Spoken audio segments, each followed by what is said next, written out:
Merci Monsieur le Président. Monsieur le Ministre, la réserve opérationnelle, vous l'avez dit, est appelée à prendre de l'épaisseur dans les années à venir. Selon le plan réserve 2035, l'objectif est d'atteindre un ratio d'un réserviste pour 2 militaires d'actifs, soit d'en recruter et d'en fidéliser 105 000, alors que nous n'en avons que 44 000 aujourd'hui.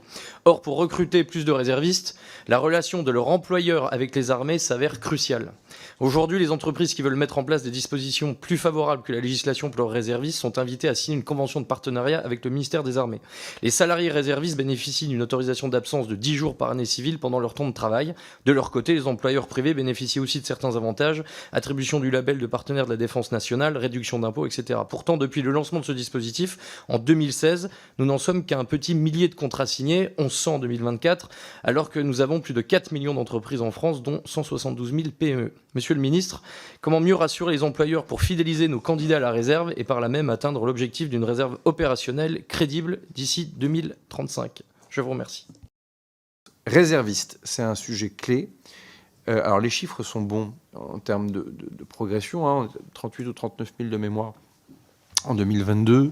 On est autour de 43 ou 44 000 ESR signés, activés. Et rappelez-vous, il y a une chronique dans la LPM. Là, pour le coup, on va vers des marches plus importantes, hein, des objectifs à plus 6 000 et autres.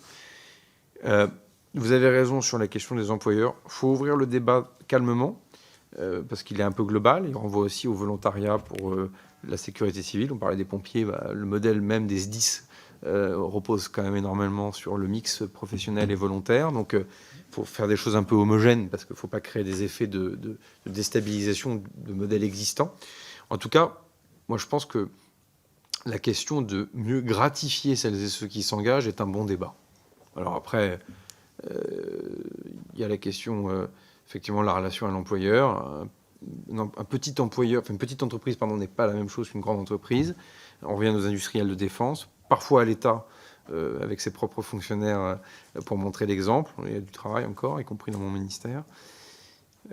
Donc, est-ce qu'on va jusqu'à des dispositifs dont on assumerait qu'il y ait une inégalité entre un salarié d'une PME qui ne pourrait pas y prétendre et les salariés des grands groupes qui pourraient y prétendre? Je ne sais pas. Je pose la question.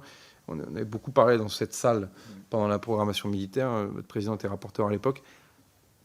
En tout cas, moi, je suis ouvert. C'est un sujet de dialogue social aussi, hein, avec le patronat comme avec les syndicats salariés. En tout cas, il faut l'avoir. Il faut l'avoir parce que si vraiment on va vers quelque chose de très professionnalisé pour les réservistes, immanquablement, ça peut perturber la vie de l'entreprise. Est-ce qu'on peut complètement perturber la vie de l'entreprise sans avoir discuté avec celles et ceux qui s'occupent du dialogue social de l'entreprise? Ça me semble pas habile. Mais c'est un bon sujet. Le sujet de l'engagement global, défense globale, est par définition un bon sujet.